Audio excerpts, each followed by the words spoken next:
ரொம்ப நாளாகவே இந்த கப் கேக் ட்ரே வாங்கி யூஸ் பண்ணாமலே இருந்துச்சு. நம்ம அல்மண்டூஸில் தான் சோஹாரில் தான் வாங்கியிருந்தேன். இதில் வந்து மெயினாக சிலிக்கான் மோல்டோடய சேர்ந்தே கொடுத்துருந்தாங்க. சரி இன்றைக்கி எப்படியா ட்ரை பண்ணலான்னு சொல்லிட்டு நேற்று நைட்டு ஒரு 9:30 மேலே தான் ட்ரை பண்ணேன். அதுவுமே இன்றைக்கி வந்து எக்லெஸில் ட்ரை பண்ணலான்னு சொல்லிட்டு தயிரெல்லாம் சேர்த்து ரெடி பண்ணியாச்சு. இன்றைக்கி ஸ்பெஷலாக ரெடி பண்ணது வந்து ராகி மாவில் தான் நான் வந்து ரெடி பண்ணியிருந்தேன். ராகி மாவு, அதுக்கப்புறம் நாட்டு சர்க்கரை எல்லாமே சேர்த்து கொஞ்சம் ஹெல்த்தியாகவே பண்ணியிருந்தேன்.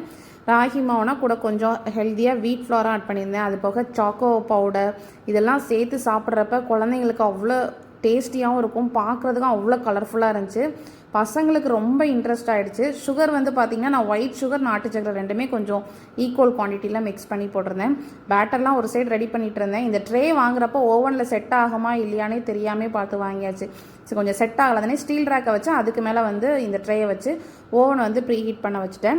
அதுக்குள்ளே இங்கே ட்ரை இன்க்ரீடியன்ட்லாம் ரெடி பண்ணி வச்சதெல்லாம் சளிச்சு வச்சு கரெக்டாக வந்து மிக்ஸ் பண்ணி சூப்பராக வந்துச்சுங்க. நம்ம இந்த எக்லெஸ்ங்கிறப்ப நம்மளுக்கு வந்து ரொம்ப ரொம்ப வேலையும் இருக்காது, நம்ம கரெக்டாக டெக்ஸ்சர் வரணுன்ட்டு. ஸோ கொஞ்சம் திக்காரணமாக இருந்துச்சு. கொஞ்சம் பாலெல்லாம் சேர்த்து ட்ரேயில் வந்து அரேஞ்ச் பண்ணிட்டேன். நான் எடுத்த குவான்டிட்டி கரெக்டாக அந்த 12 கப் கேக்கும் சூப்பராக செட் ஆச்சுங்க. மெஷர்மெண்ட் எல்லாம் கரெக்டாக இருந்துச்சு. கூடவே வந்து இந்த ஓடிஎஸ்எம் டீமில் வந்து நம்ம காம்படிஷன் போகிறப்ப கொஞ்சம் பாதாம் எல்லாம் வந்து சாப் பண்ணி வச்சுருந்தேன். அதெல்லாம் சேர்த்து பேக் பண்ண வச்சாச்சு. பசங்கள் நைட்டு அவ்வளோ நேரம் ஆகிடுச்சு, ஆனால் தூங்காமல் கப் கேக் அதெல்லாம் வந்து உப்பி வரதெல்லாம் பார்த்துக்கிட்டே இருந்தாங்க. அவங்களுக்கு எப்படா வரோம் சாப்பிட்லாம், உனக்கு இது எனக்கு அதுன்னு சொல்லிட்டு போட்டி போட்டே இருந்தாங்க. ஃபைனலாக கப் கேக் வந்துச்சுங்க. பார்க்கவே அவ்வளோ சூப்பராக இருந்துச்சு. ஃப்ளேவரும் அவ்வளோ அழகாக இருந்துச்சு. அது சாக்லேட்டோட ஃப்ளேவர் ராகி மாவில் செஞ்சதுன்னே சொல்ல முடியாதுங்க, அந்த அளவுக்கு சூப்பராக இருந்துச்சு.